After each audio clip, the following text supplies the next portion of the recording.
The senator from Fairfax City, Senator Petersen. Thank you, Mr. President. I rise to speak on a point of personal privilege. Senator has the floor. Mr. President, and ladies and gentlemen of the Senate, we've had some discussions this year, this session, about fundamental rights.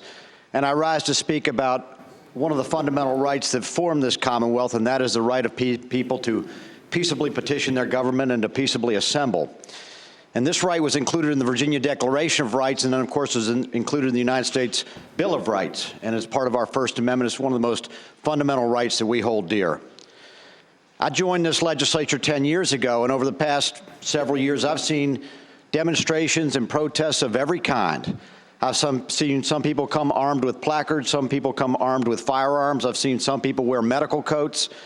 And I can tell you strictly on my own behalf, I've always been flattered to see people come and visit us at the state capitol. In fact, considering the low rate of voter participation in some of our legislative races, I'm surprised that people even know we're down here.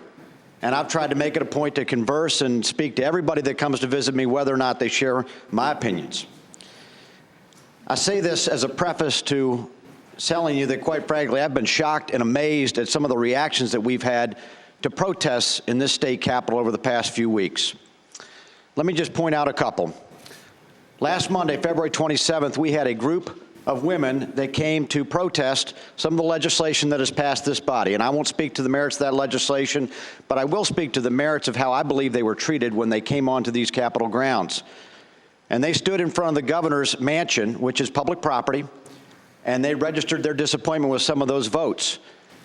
And they were surrounded by people with weapons. They were surrounded by people wearing flak jackets. There was an armored car nearby. In my opinion, it was a complete over-the-top response to what was a civil protest. Then on Saturday, we had another gathering at the state capitol on our state grounds. And again, there was about 1,000 people, again, mostly women. And again, they were surrounded by police, state police in riot gear, carrying glass shields and wearing equipment that was more appropriate, frankly, for a bar fight than a civil protest. Men of Virginia, do we want our wives, our grandmothers, our mothers, our sisters, our daughters, our nieces treated this way? Will we accept this in our own household? I know I wouldn't. I know you wouldn't. This is a public place. People come here to protest for us or against us. Speaking to the gentlemen in this body, we as men take exception when we see our women folks treated this way. It's not right. It's not right.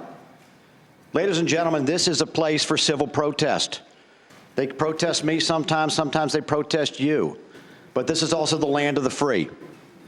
And I take exception to the reaction of our authorities against people that are exercising their right to free expression. I stand up today again, not as a state senator, but simply as a son of a Virginian, as the husband of a Virginian, as the father of a Virginian. It's not right. And again, I speak as one half of the gender. But as a man, I don't think it's right, and I want to state that publicly. Thank you. Thank you, Senator. Senator